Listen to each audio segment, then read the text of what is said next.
안녕하세요. 세계실화 탐사대입니다. 인도네시아 최고의 미녀 배우 산드라 데위를 아시나요? 그녀는 연기와 모델 활동을 넘나들며 인스타그램 팔로워 2,400만 이상을 자랑하는 인도네시아 최고의 셀럽입니다. 2016년 완벽한 남편으로 불리는 사업가 하비 모에이스와 결혼하며 화려한 삶을 이어갔죠. 하지만 2024년 3월 누구도 예상하지 못했던 사건이 벌어지며 그의 이미지는 한순간에 무너지고 맙니다. 과연 무슨 일이 있었던 걸까요? 2024년 3월 말 하비 모에이스의 완벽한 남편 이미지는 치명적인 사건으로 추락하고 말았습니다. 그는 3,000조 인도네시아 루피아에 달하는 거액의 절도와 국유 자산 및 환경 훼손 사건에 연루되었으며 이는 인도네시아 역사상 가장 거대한 부정부패 사건으로 기록되고 있습니다. 16명의 용의자들이 막대한 국유 자산의 이익을 전용하고 불법 채굴을 통해 심각한 생태계 파괴를 초래했습니다. 이에 따른 국가적 손실은 어마어마했으며 이 사건은 인도네시아 전역에 충격을 안겼습니다. 하비 모에이스는 2024년 3월 27일 경찰에 체포되었으며 3월 31일에는 부정부패 혐의로 4월 4일에는 돈 세탁 혐의로 기소되었습니다. 수갑을 찬 그의 모습은 인터넷과 언론을 통해 퍼지며 전 국민의 주목을 받았습니다. 그의 혐의가 입증된다면 최고 종신형까지 받을 가능성이 있습니다. 산드라 데위는 1983년 8월 8일 태어난 올해 41세의 인도네시아 배우이자 모델, TV 진행자, 사업가입니다. 중국, 일본, 인도네시아 혼혈로 뛰어난 외모를 지니고 있으며 2001년 미스 매력 선발 대회에서 우승하며 처음으로 대중의 주목을 받았습니다. 2002년에는 서자카르타 관광 홍보대사로 선정되었고 2008년 코미디 영화 러브러브 익스프레스에 출연하며 인도네시아 영화상 신인상을 수상했습니다. 이를 계기로 그녀는 배우로서 입지를 다지며 드라마, TV 프로그램, 광고, 뮤직비디오 등 다양한 분야에서 활약했습니다. 산드라 데위는 연예 활동 외에도 자신의 커리어를 확장하며 부동산 사업에 진출했습니다. 그녀는 인도네시아 최대 부동산 기업 중 하나인 파라몬트 부동산 회사의 기업 커뮤니케이션 이사로 활동하며 사업가로 변신했고 성공적인 커리어와 아름다움으로 많은 이들의 주목을 받았습니다. 그녀의 구혼자들 중 그녀의 마음을 얻은 사람은 2살 연하의 인도네시아 사업가 하비 모에이스였습니다. 두 사람은 러브러브 익스프레스 촬영장에서 처음 만났고 2013년 본격적으로 교제를 시작해 2016년 11월 자카르타 주교자 성당에서 가톨릭 전통 의식으로 결혼했습니다. 이후 일본 도쿄 디즈니랜드의 신데렐라 성에서 화려한 결혼식을 올렸습니다. 결혼식의 주제 색상은 금색, 흰색, 파란색으로 꾸며졌으며 이는 산드라 데위가 어린 시절부터 꿈꾸던 디즈니랜드 동화 결혼식을 실현하기 위한 것이었습니다. 하비 모에이스는 아내의 어린 시절 꿈을 이루어주기 위해 최선을 다해 이 성대한 결혼식을 준비했습니다. 결혼 후 산드라 데위는 두 아들을 출산하고도 활발한 활동을 이어가며 인도네시아에서 큰 주목을 받았습니다. 그녀는 인스타그램을 통해 호화로운 삶을 공개하며 많은 이들에게 부러움과 동경의 대상이 되었고 남편과 함께 전 국민이 인정하는 완벽한 한 쌍으로 여겨졌습니다. 이러한 영향력 덕분에 그녀는 여러 기업의 관심을 받았으며 동남아시아 다양한 제품의 브랜드 대사로 활동하며 막강한 홍보 효과를 발휘했습니다. 산드라 데위의 인스타그램에서는 그녀의 호화로운 라이프 스타일을 엿볼 수 있었습니다. 특히 고급 자동차 컬렉션, 명품 가방, 개인 전용기를 자랑하는 모습이 자주 등장합니다. 과거에는 호주 멜버른에 위치한 빅토리아 양식의 대저택 사진도 올라왔었는데 이 저택에는 테니스 코트, 수영장, 지하 트램폴린까지 갖춰져 있었습니다. 한편 그녀의 장남 라파엘의 계정 팔로워는 무려 340만 명에 달하며 개인 전용기에서 생활하는 모습 등이 자주 게시되었습니다. 이 전용기는 하비 모에이스가 2019년 2살 된 라파엘에게 준 생일 선물인데 약 2,700억 인도네시아 루피아의 가치를 지닙니다. 또한 2021년에는 하비 모에이스와 라파엘이 페라리 로마 모델의 광고 모델로 함께 선정되며 주목받았습니다. 산드라 데위와 그녀의 가족은 인도네시아에서 부유하고 화려한 삶의 아이콘으로 자리 잡고 있었습니다. 그러나 안타깝게도 이런 좋은 날들은 오래가지 못했습니다. 하비 모에이스는 1985년 11월 30일 태어난 올해 38세 인도네시아 사업가로 광산 산업에서 막대한 재력을 쌓아온 인물입니다. 하비 모에이스는 형제 4명과 여동생 1명을 둔 6남매 중 1명으로 어린 시절 아버지를 암으로 여의고 어머니의 손에서 성장했습니다. 어머니는 홀로 6명의 자녀를 키우며 가족을 부양했고 하비 모에이스는 이러한 환경에서 자립심과 사업 감각을 키워갔습니다. 성인이 된 하비 모에이스는 광산 사업에 뛰어들며 인도네시아 방카빌리퉁 섬의 석탄 광산을 관리하기 시작했습니다. 그는 인도네시아 다이망 유한회사의 이사회 의장을 맡고 있으며 ABM 투자 유한회사의 18% 지분을 보유하고 있습니다. 이 지분의 가치는 약 2천억 인도네시아 루피아에 달합니다. 하비 모에이스는 여러 광산 회사의 지분을 소유하며 자신의 사업 영역을 확장했습니다. 하비 모에이스의 성공적인 광산 사업은 그의 아내 산드라 데이와 2 아들이 호화로운 삶을 누릴 수 있는 기반이 되었습니다. 그러나 이러한 화려한 삶은 오래가지 못했습니다. 하비 모에이스는 최근 막대한 부정부패 스캔들에 연루되며 그의 성공과 이미지가 크게 훼손되었습니다. 그는 한때 많은 이들에게 꿈의 성공을 상징했지만 현재는 논란의 중심에 서 있으며 그와 가족의 미래는 불확실한 상황에 놓여 있습니다. 2024년 3월 27일 인도네시아 최고검찰청은 하비 모에이스를 국영기업 인도네시아 티마 유한회사의 방카빌리퉁 광산 사업 허가와 관련된 부정부패 혐의로 피의자로 지목했다고 발표했습니다.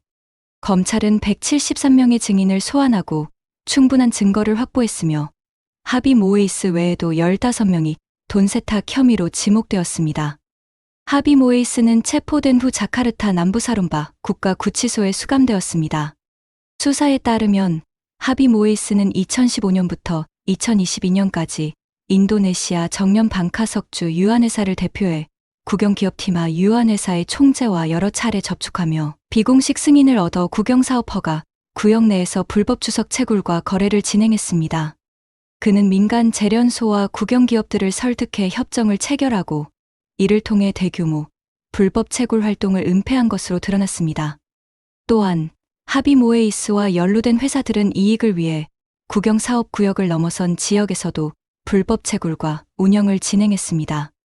이 과정에서 불법적으로 얻어진 주석은 가공되어 시장에 유통되었습니다.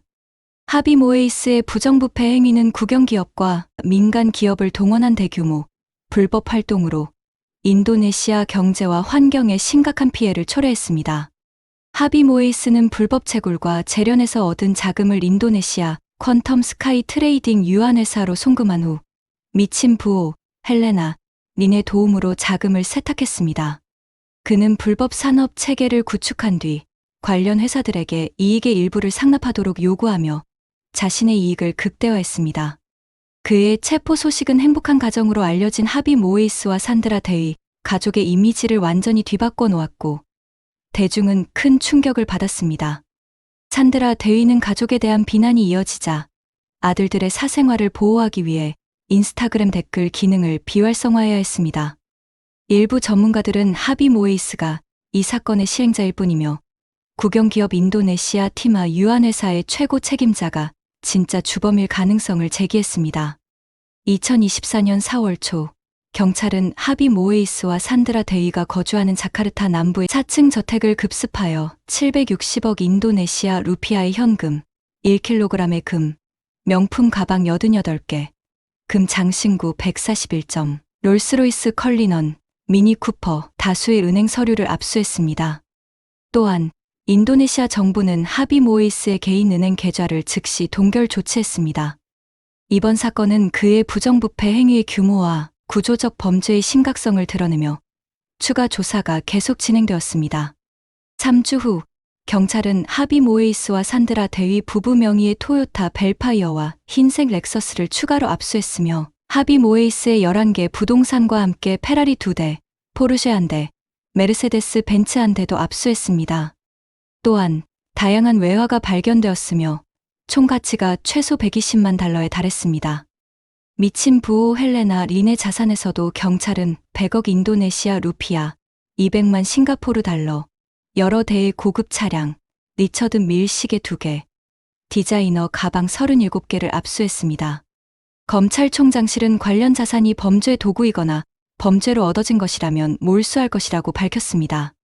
2024년 8월 14일 자카르타 부정부패 형사법원에서 국영주석 광산 부정부패 사건의 재판이 시작되었습니다. 검찰은 하비 모에이스가 민간 재련소 27곳과 국영주석 광산 회사인 인도네시아 티마 유한회사 간의 허위, 장비 임대 계약을 통해 국가에 막대한 손해를 입혔다고 주장했습니다. 조사에 따르면 이들 재련소는 모두 하비 모에이스의 껍데기 자회사였으며 전문 인력 없이 계약을 체결해 불법 이익을 취했습니다. 또한 인도네시아 티마 유한회사는 장비 구매 예산을 제외하고 고비용의 장비 임대를 선택해 하비 모에이스의 광산 회사에 이익을 몰아주는 방식으로 국가 자산에 손실을 끼쳤습니다. 전문가들은 하비 모에이스와 산드라 데이가 자신들의 호화로운 삶을 과신하며 아무 문제가 없을 것이라고 지나치게 확신한 점을 비판했습니다. 검찰은 하비 모에이스와 국영주석 광산 회사 인도네시아 티마 유한회사가 국가 자산을 침탈하는데 이해관계를 공유하는 공동체였다고 주장했습니다. 티마 유한회사의 총재와 운영이사는 하비 모에이스에게 27개의 민간 재련소 소유자들과 협상해 불법 수익의 5%를 상납하도록 요구했으며 하비 모에이스는 추가로 톤당 500에서 750달러의 보호비를 받아냈습니다. 이 자금은 사회적 환경적 책임 비용으로 기록되었으나 실제로는 퀀텀 스카이 트레이딩 유한회사를 통해 합법적 수익으로 둔갑되었습니다. 하비 모에이스와 헬레나 니는 총 4,200억 인도네시아 루피아를 수령한 혐의를 받고 있으며 하비 모에이스가 지분을 보유한 정년 방카석주 유한회사의 총재는 4조 5,700억 루피아를 유용한 혐의가 제기되었습니다. 검찰은 불법 채굴로 인해 방카빌리퉁 지역의 산림과 생태계가 심각한 환경 피해를 입었으며 IPB 대학교 환경 전문가의 분석에 따르면 이로 인한 환경적 손실은 271조 루피아에 달한다고 평가했습니다. 이를 포함해 총 국가 손실은 300조 인도네시아 루피아 약 190억 달러로 추산됩니다. 이 사건과 관련해 하비 모에이스 외에도 17명이 구속되었으며 검찰은 총 22명을 용의자로 지목했습니다. 여기에 스리위자야 항공 창립자와 전 광물 및 채광국장을 포함한 주요 인물들이 연루되어 있으며 추가 조사를 통해 더 많은 관련자가 드러날 가능성이 있습니다. 2024년 10월 10일 산드라 데이는 증인 신분으로 청문회에 출석해 자신이 소유한 자산의 출처에 대해 설명했습니다. 그녀는 한사립은행에 330억 인도네시아 루피아 상당의 예금을 보유하고 있으며 이 돈은 모두 자신의 노력으로 번 수입이라고 주장했습니다. 산드라 데이는 미용 제품 및 클리닉 홍보 활동과 함께 Saint by Sandra라는 화장품 브랜드를 운영하며 합리적인 가격의 제품으로 높은 판매량을 기록하고 있다고 밝혔습니다. 또한 Sandra Dewy Go라는 주얼리 매장을 운영해 보석류 판매로 매년 상당한 수익을 올리고 있으며 유튜브 채널 운영을 통해 광고 수익도 얻고 있다고 설명했습니다. 88개의 명품 가방에 대해서는 2012년부터 광고 활동을 통해 얻은 것이며 23개의 명품 브랜드와 협력해 가방을 제공받았다고 말했습니다. 141개의 금 장신구는 20년간 3개의 보석 브랜드 홍보대사로 활동하며 브랜드가 제공한 것이라고 주장했습니다. 그녀는 남편에게서 돈을 받은 적이 없으며 물건을 구매할 때도 자신의 수입을 사용한다고 설명했습니다. 자신의 자산이 남편과 관련이 없음을 강조하며 모든 자산의 출처를 자신의 명성 및 사업 활동으로 설명했습니다. 산드라 데이는 과거 유니레버에서 8년간 최장수 브랜드 대사로 활동했으며 인도네시아 디즈니 제품 대사로도 활동하며 많은 보석과 선물을 제공받았다고 밝혔습니다. 그녀는 미용 제품부터 소화과 의약품에 이르기까지 다양한 제품을 홍보하며 상당한 수익을 올렸으며 이 수익은 개인 예금으로 관리해왔다고 설명했습니다. 약혼 반지와 결혼 반지가 남편의 선물임을 인정했지만 반지는 그녀에게 중요한 의미를 지니고 있어 부정한 돈과 관련이 없으며 압수되어서는 안 된다고 주장했습니다.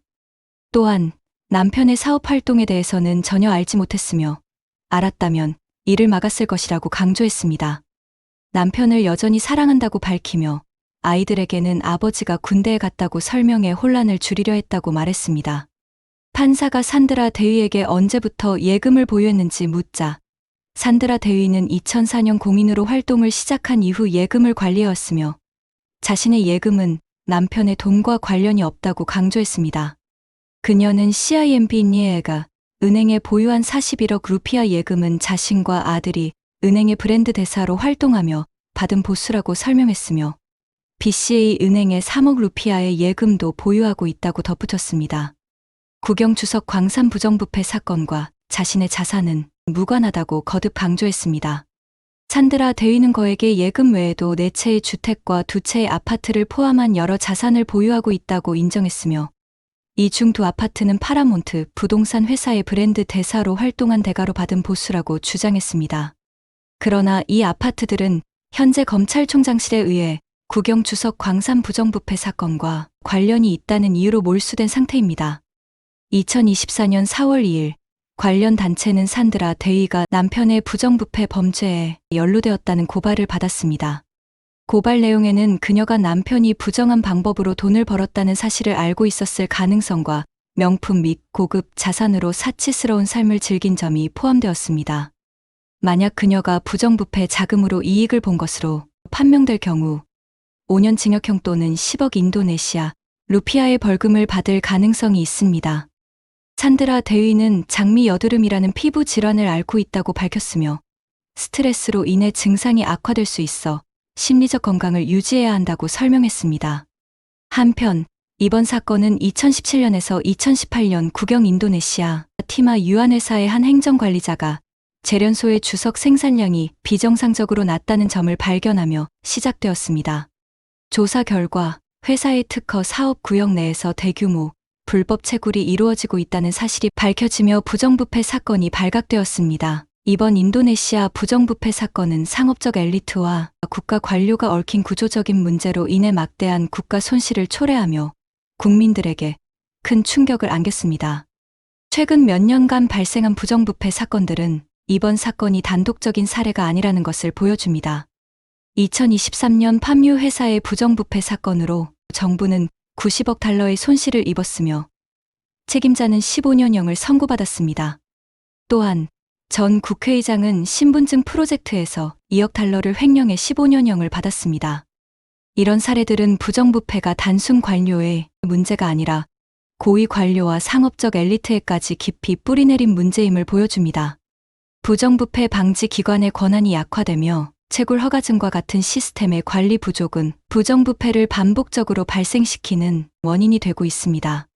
새로 취임한 프라보워 수비안토 대통령이 부정부패와 타협하지 않겠다고 선언했지만 구조적인 이해충돌로 인해 실질적 개선이 이루어질지는 미지수입니다. 이번 사건과 관련된 산드라 대위의 자산과 그녀의 역할도 논란의 중심에 있습니다. 그녀의 자산이 정말 자신의 노력으로 얻어진 것인지, 남편의 부정부패 자금에서 비롯된 것인지, 그리고 그녀가 남편의 불법 활동을 알고 있었는지에 대해 의문이 제기되고 있습니다. 또한 그녀의 피부 질환이 대중의 동정심을 얻어 사건의 영향을 완화할 수 있을지도 주목되고 있습니다. 여러분은 이번 사건과 산드라 대위의 상황에 대해 어떻게 생각하시나요? 그녀의 자산과 명성이 정당한 결과인지 아니면 부정부패의 산물인지 의견을 나눠주세요. 오늘은 여기까지입니다. 구독과 좋아요, 알림 설정은 영상 제작에 큰 힘이 됩니다. 감사합니다.